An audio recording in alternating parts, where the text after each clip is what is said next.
Welcome, welcome, welcome. I'm Pastor Todd Summer, and we are reading the Bible every single day of the year. So glad you could join me. Let's get right to it. So we are still in Luke, we are still in Genesis, and we are still in Psalms. So Luke 23, 1 through 25. Then the whole assembly rose and led him off to Pilate, and they began to accuse him, saying, "We have found this man subverting our nation. He opposes payment of taxes to Caesars and claims to be Messiah, a king." So Pilate asked Jesus, "Are you the king of the Jews?" "You have said so," Jesus replied. Then Pilate announced to the chief priests and the crowd, "I find no basis for the charge against this man." But they insisted, "He stirs up people all over Judea by his preaching. He started in Galilee and has come all the way here." On hearing this, Pilate asked the man if he was a Galilean. When he learned that Jesus was under Herod's jurisdiction, he sent him to Herod, who was also in Jerusalem at the time. When Herod saw Jesus, he was greatly pleased because for a long time he had been wanting to see him. From what he had heard about him, he hoped to see him perform a sign of some sort. He plied him with many questions, but Jesus gave him no answer. The chief priests and the teachers of the law were standing there, vehemently accusing him. Then Herod and his soldiers ridiculed and mocked him. Dressing him in an elegant robe, they sent him back to Pilate. That day Herod and Pilate became friends. Before they had been enemies. Pilate called together the chief priests and the rulers and the people, and said to them, "You brought me this man as one who is inciting the people to rebellion. I have examined him in your presence and found no basis for the charges against him. Neither is Herod, for he sent him back to us. As you can see, he has done nothing to deserve death. Therefore I will punish him and then release him." But the whole crowd shouted, "Away with this man! Release Barabbas to us." Barabbas had been thrown into prison for insurrection in the city and for murder. Wanting to release Jesus, Pilate appealed to them again, but they kept shouting, "Crucify him, crucify him." For the third time he spoke to them. "Why? What crime has this man committed?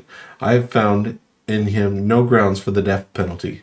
Before I have him punished and then release him." But with loud shouts they insistently demanded that he be crucified, and their shouts prevailed. So Pilate decided to grant their demands. He released the man known who had been thrown into prison for insurrection and murder, the one they asked for, and surrendered Jesus to their will. Genesis 41. Pharaoh's dreams. When 2 full years had passed, Pharaoh had a dream. He was standing by the Nile, when out of the river came up 7 cows, sleek and fat, and they grazed among the reeds. After them 7 other cows, ugly and gaunt, came up out of the Nile and stood beside those on the riverbank. And the cows that were ugly and gaunt ate up the 7 sleek fat cows. Then Pharaoh woke up. He fell asleep again and had a second dream. 7 heads of grain, healthy and good, were growing on a single stalk. After them 7 other heads of grain sprouted, thin and scorched by the east wind.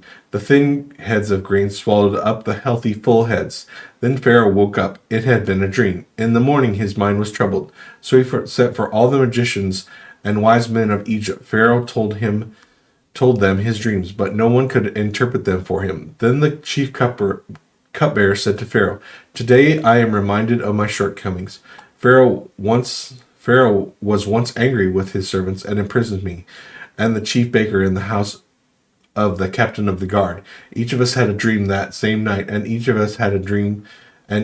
had a meaning of its own. Now the young Hebrew was there with us, a servant of the captain of the guard. We told him our dreams, and he interpreted them for us, giving each man the interpretation of his dream. And things turned out exactly as he had interpreted them to us. I was restored to my position, and the other man was impaled. So Pharaoh sent for Joseph, and he was quickly brought from the dungeon. When he had shaved and changed his clothes, he came before Pharaoh. Pharaoh said to Joseph, "I had a dream, and no one can interpret it. But I have heard it said of you that when you hear a dream, you can interpret it." "I cannot do it," Joseph replied to Pharaoh, "but God will give Pharaoh the answers he desires." Then Pharaoh said to Joseph, "In my dream I was standing on the bank of the Nile.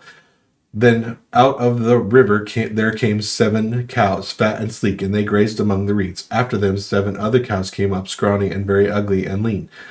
I had never seen such ugly cows in all the land of Egypt. The lean, ugly cows ate up the 7 fat cows that came up first. But then after they ate them, no one could tell that they had done so, so they looked just as ugly as before. Then I woke up. In my dream, I saw 7 heads of grain, full of good, growing on a single stalk. After them, 7 other heads sprouted, withered and thin and scorched by the east wind. The thin heads of grain swallowed up the 7 good heads. I told this to the magicians, but none of them could explain it to me. Then Joseph said to Pharaoh, "The dreams of Pharaoh are one and the same. God has revealed to Pharaoh what he is about to do. The 7 good cows are 7 years, and the 7 good heads of grain are 7 years. It is one and the same dream. The 7 lean, ugly cows came up afterward are 7 years, and so are the 7 worthless heads of grain scorched by the east wind. They are 7 years of famine. It is just as I had said to Pharaoh. God has shown Pharaoh what he is about to do. 7 years of great abundance are coming throughout the land of Egypt, but the 7 years of famine will follow him. Then all the abundance of Egypt will be forgotten, and the famine will ravage the land. The abundance in the land will not be remembered, because the famine that follows it will be so severe." The reason the dream was given to Pharaoh in 2 forms is the matter has been firmly decided by God, and God will do it soon. And now let Pharaoh look for a discerning and wise man and put him in charge of all the land of Egypt. Let Pharaoh appoint commissioners over the land to take 1/5 of the harvest of Egypt during the 7 years of abundance. They should collect all the food of these good years that are coming and store up the grain under the authority of Pharaoh to be kept in cities for food. This food should be held in reserve for the country to be used during the 7 years of famine that will come upon Egypt, so that the country may not be ruined by famine. The plan seemed good to Pharaoh and to all his officials. So Pharaoh asked them, "Can we find anyone like this man, one whom is the Spirit of God?" Then Pharaoh said to Joseph, "Since God has made all this known to you, there is no one so discerning and wise as you. You shall be in charge of my palace, and all my people are to submit to your orders. Only with respect to the throne will I be greater than you." Joseph in charge of Egypt.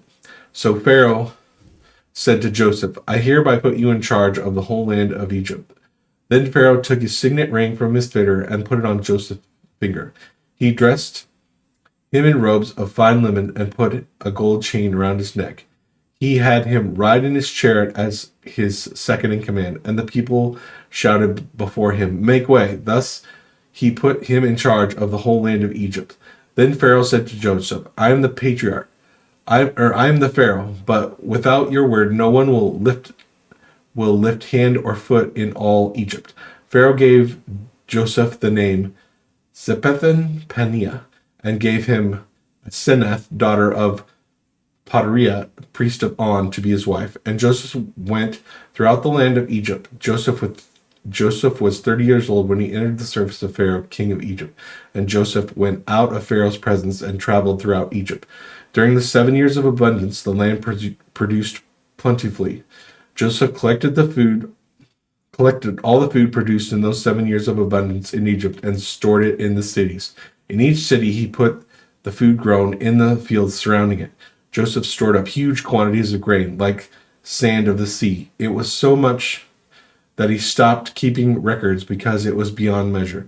Before the years of famine came, 2 sons were born to Joseph by Asenath, daughter of Potipharah, priest of On. Joseph named his firstborn Manasseh and said, "It is because God has made me forget all my trouble and all my father's household." The second son he named Ephraim and said, "It is because God has made me fruitful in the land of my suffering." The 7 years of abundance in Egypt came to an end, and the 7 years of famine began, just as Joseph had said. There was famine in all the other lands, but the whole land of Egypt there was food. When all Egypt began to feel the famine, the people cried to Pharaoh for food. Then Pharaoh told all the Egyptians, "Go to Joseph and do what he tells you."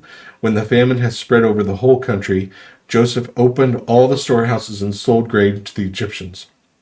For the famine was severe throughout Egypt, and all the world came to Egypt to buy grain from Joseph, because the famine was severe everywhere. Psalm 32 of David, a Maskil. Blessed is the one whose transgressions are forgiven, whose sins are covered. Blessed is the one whose sin the Lord does not count against them, and in whose spirit is no deceit. When I kept silent, my bones wasted away through my groaning all day long. For the day and night your hand was heavy on me. My strength was sapped as in the heat of summer. Then I acknowledged my sin to you and did not cover up my iniquity. I said, I will confess my transgressions to the Lord, and you forgave the guilt of my sin. Therefore, let all the faithful pray to you while you may be found. Surely the rising of the mighty waters will not reach them. You are my hiding place. You will protect me from trouble and surround me with songs of deliverance. I will instruct you and teach you in the way you should go. I will counsel you with my loving eye on you. Do not be like the horse or the mule, which have no understanding, but must be controlled by a bit and bridle, or they will not come to you. Many are the woes of the wicked, but the Lord's unfailing love surrounds the one who trusts him. Rejoice in the Lord and be glad. You righteous, sing, all you who are upright in heart. Amen. Well, that's today's reading. Really appreciate that. Thanks for joining me for that. I would really appreciate a comment and a like. And if you're not subscribed to the channel, make sure to do that so you can get tomorrow's reading. Have a great day. God bless.